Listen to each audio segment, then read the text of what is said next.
Okay, so I've done a couple of attempts at distilling, and now I want to just sort of watch a distilling video myself just to make sure that I've got the right ideas. So I have actually already watched this video, but I just wanted to go through what I'd learned. So I mean, the first thing I confirmed was that this guy definitely did it very much column by column. But he seemed to do it in a much more sort of organised fashion, whereas I was just sort of dragging things up and down, up and down. So I'm going to practice things, maybe one thing at a time. So what I'm going to do now is I'm going to go on an alt and I'll practice just sort of doing this opening, so I'll get one bit perfected at a time.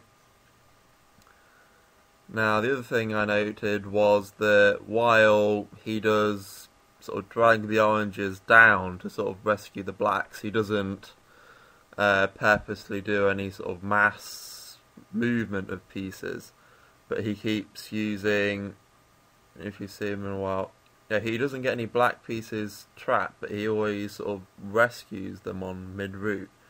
So you see how he's using this orange here, he sort of crawls them along using that. Which is, but he always makes sure that he evens it out before he starts adding any more down.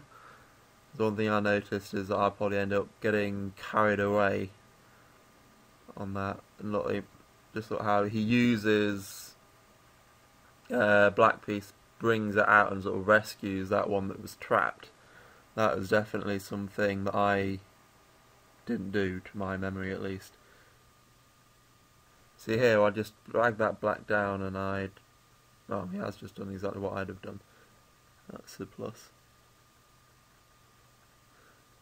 You see, the problem is you've got to try and learn these better techniques, because when you get less brown and black on the right hand side, the way I was doing it pretty much falls apart.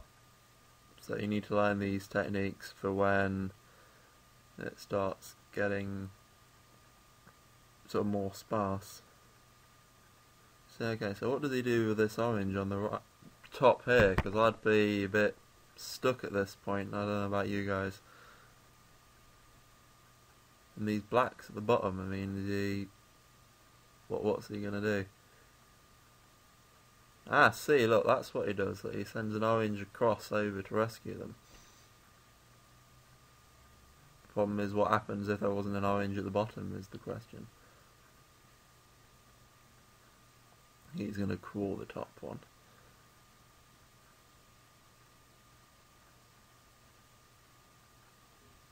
Yeah, he makes sure the black isn't right at the top, doesn't he?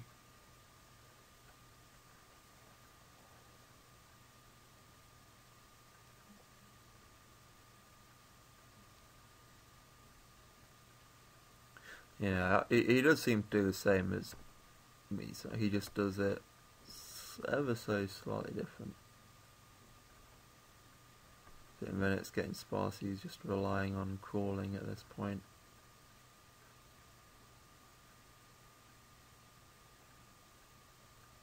I think he's given up now. Right. So this is another point. It's a case of, okay, what did he do that I didn't do?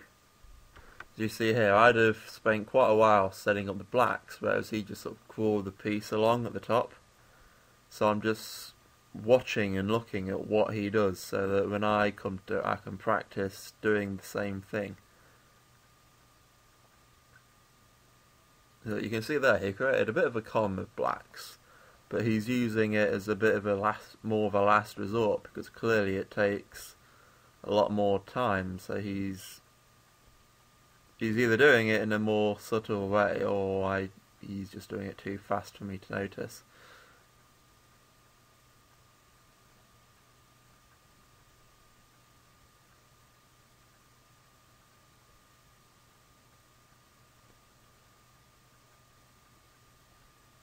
So that's another thing. I'd be obsessed with getting to a particular spot. This guy seems to take what's given to him a lot more, which it was, if I'm thinking of it right, it looks very good. See, I'd be right. I'd decide, right, I'm filling this spot now, this spot, this spot. And that's probably why I was resorting to some of the tactics that I was, because I refused to do anything differently. Well, that's my theory, at least.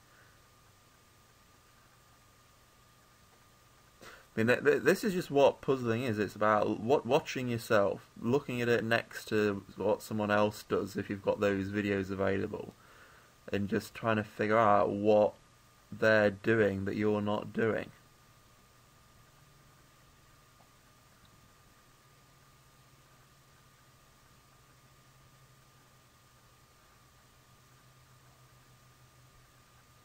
You know, that stuff now is pretty similar to what I was doing anyway. It was just a lot faster.